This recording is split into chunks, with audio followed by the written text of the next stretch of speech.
প্রিয় নবম শ্রেণীর ছাত্রছাত্রীরা, welcome to our ACS academy.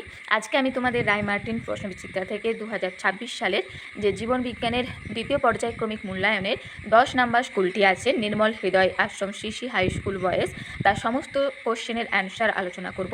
Short question থেকে লং কোশ্চেন, তোমরা আগের ভিডিও দেখে থাকলে জানবে যে আমি 1 থেকে 9-এর সমস্ত অ্যান্সার দিয়ে দিয়েছি, এবং শুধু অ্যান্সারই দিইনি, তার সাথে সাথে যে সমস্ত কোশ্চেন, শর্ট কোশ্চেন বা লং কোশ্চেন বা এমসিকিউ সবেরই কত নম্বর পেজে বইয়ের রয়েছে সেই পেজ নাম্বার লিখে রেখেছি, এবং পেজটা খুলে ফটো দিয়ে রেখেছি, যাতে তোমরা অ্যান্সার নিয়ে তোমাদের মনে কোনো সন্দেহ না থাকে, বা অ্যান্সারটা যে সত্যি সেটা আমি প্রুফ করতে চেয়েছি, যাতে তোমরা বিশ্বাস করে একদম চোখ বন্ধ করে করতে পারো। এতে আমার অনেকটাই খুঁজতে কষ্ট হয়েছে, তবু আমি খুঁজে বইয়ের পেজ নাম্বার সহ ফটো তুলে দিয়েছি। তো আমি সাধারণত কমেন্টের স্ক্রিনশট দিইনি, কিন্তু আজকে দিচ্ছি, কারণ এতটা যে কষ্ট করেছি, তোমরা যে আমাকে বিশ্বাস করছো যে প্রুফ সহ দিচ্ছি, অ্যান্সারগুলো তোমাদের কাছে বিশ্বাসযোগ্য করে তুলতে পারছি, এটাতেই আমার যে পরিশ্রম সেটা সার্থক হয়েছে বলে আমি মনে করি। তাই এই কমেন্টটা আমি দিলাম প্রথমে শুরু করার আগে। তো এইভাবেই আমি সমস্ত অ্যান্সার দেব, এবং থার্ড ইউনিট টেস্টের যে অ্যান্সার তাও আমি পরপর দিতে থাকবো। এছাড়া অন্যান্য সাবজেক্টের ভিডিও তোমরা জানো যে প্রশ্নবিচিত্রায় দেওয়া হচ্ছে, তোমরা চাইলে ফলো করতে পারো, একদম এইভাবেই দেওয়া হচ্ছে। তো চলো তাহলে শুরু করা যাক। প্রথম কোশ্চেন আছে বিভাগ ক। প্রথম কোশ্চেন, সালোক সংশ্লেষের ফলে সৃষ্ট গ্লুকোজ অণুর অক্সিজেনের উৎস হচ্ছে কার্বন ডাইঅক্সাইড হবে। দেখো এখানে আছে যে সালোক সংশ্লেষে উৎপন্ন গ্লুকোজের কার্বন ও অক্সিজেন পরিবেশের কার্বন ডাইঅক্সাইড থেকে গৃহীত হয় এবং অঙ্গারাত্রিকরণ ঘটায়। এটা আমার কাছে যে বইটা রয়েছে তার সাঁতরার, সেটার 51 নম্বর পেজে এই অ্যান্সারটা রয়েছে। এরপরের কোশ্চেন আছে, পরিণত মানুষের ছেদক দাঁতের সংখ্যা হলো 4টি। দেখো ক্যানাইন মানে হচ্ছে ছেদক, যার সংখ্যা হচ্ছে 4টি, এটি প্রতি চোয়ালের প্রতি অর্ধে একটি করে রয়েছে।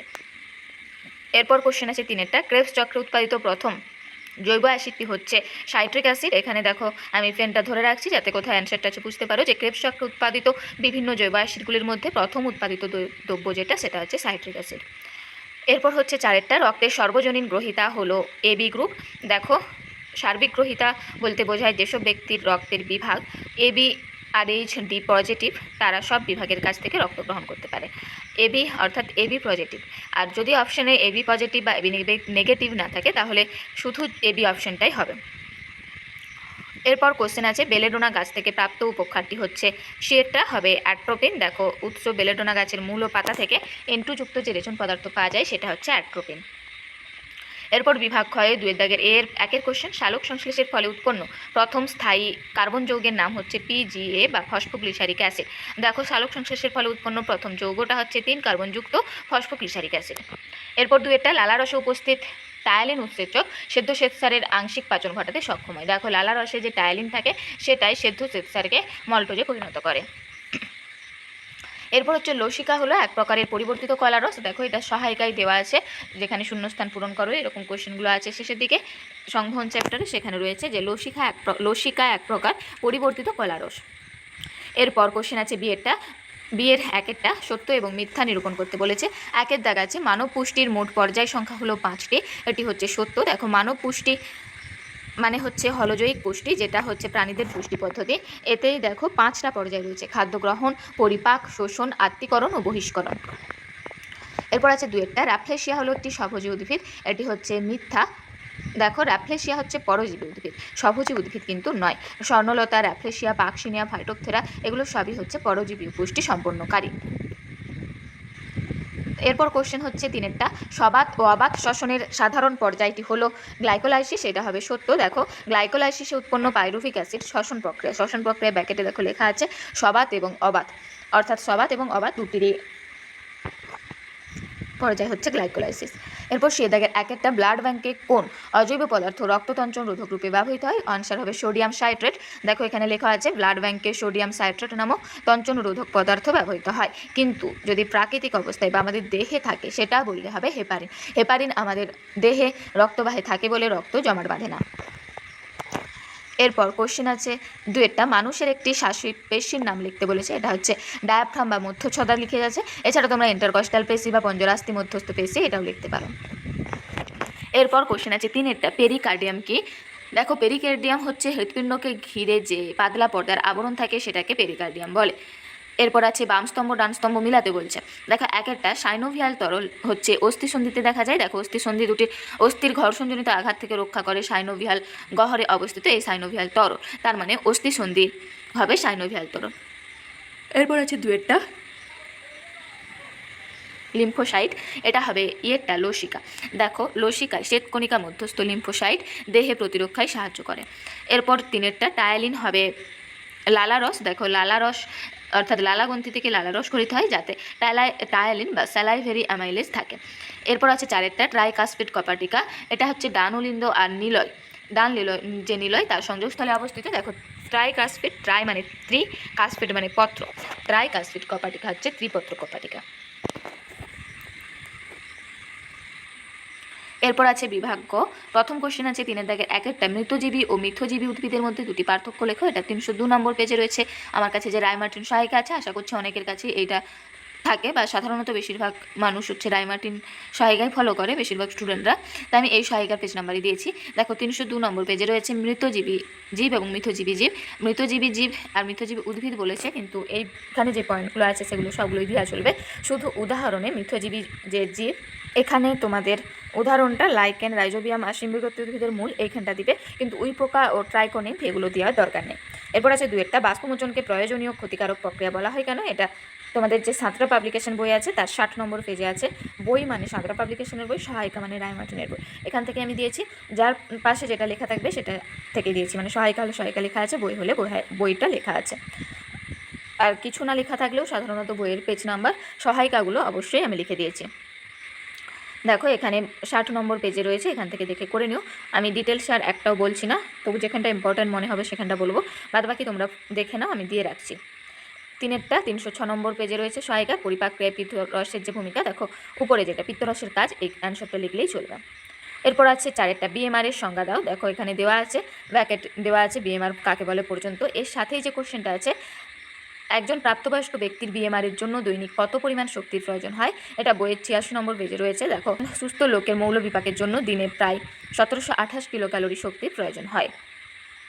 দৈনিক পরিমাণ চেয়েছে, এটা দেখো একদম শেষ লাইন লেখা আছে।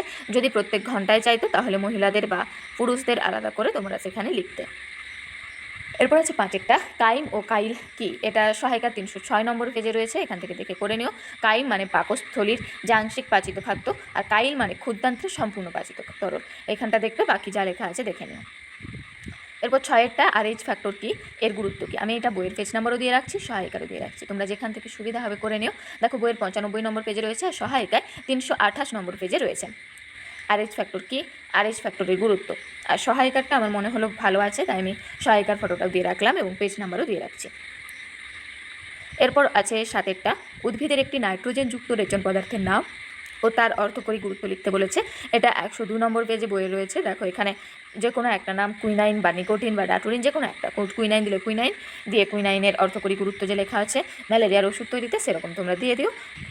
এরপর বিভাগ ঘয়ের কোশ্চেন আছে, একেরটা রসের উৎস সম্পর্কিত ডিকশন ও জলির মতবাদ, এটা বইয়ের 65 নম্বর পেজে আছে। এই কোশ্চেনটা কিন্তু খুবই ইম্পর্টেন্ট, প্রায় পরে পরীক্ষায়, তোমরা ভালো করে দেখে যাও। বই থেকে করলে করতে পারো, আমি ফটো দিয়ে রাখছি, আর তা না হলে যদি সহায়িকা থেকে করতে চাও তাহলেও 250 নম্বর পেজে রয়েছে, এখান থেকে দেখেও করে নিতে পারো।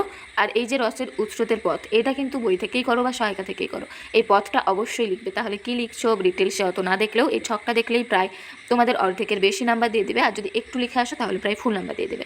তাই এই পথটা অবশ্যই দেওয়ার চেষ্টা করো, এই পথটা থেকে কিন্তু অনেক শর্ট কোশ্চেনও দেয়, তাই এই যে রসের উৎসের পথ, এটা খুব খুব ভালো করে দেখে রেখো। এরপর কোশ্চেন আছে ব্যাপন ও অভিস্রবণের মধ্যে দুটি পার্থক্য, এটা সহায়িকা 254 নম্বর পেজে রয়েছে, দেখো এখান থেকে দেখে করে নিও। এরপর আছে অথবার কোশ্চেন, শ্বসন ও দহনের মধ্যে পার্থক্য লেখো, সন্ধানের দুটি অর্থনৈতিক গুরুত্ব লেখো। দেখো শ্বসন আর দহনের মধ্যে পার্থক্য, এটা 271 বা 272 নম্বর পেজে রয়েছে সহায়িকা। আর সন্ধানের গুরুত্ব, অর্থনৈতিক গুরুত্ব, এটা বইয়ে রয়েছে। সন্ধানের দুটি যে গুরুত্ব অর্থনৈতিক, সেটা বইয়ের 72 নম্বর পেজে রয়েছে।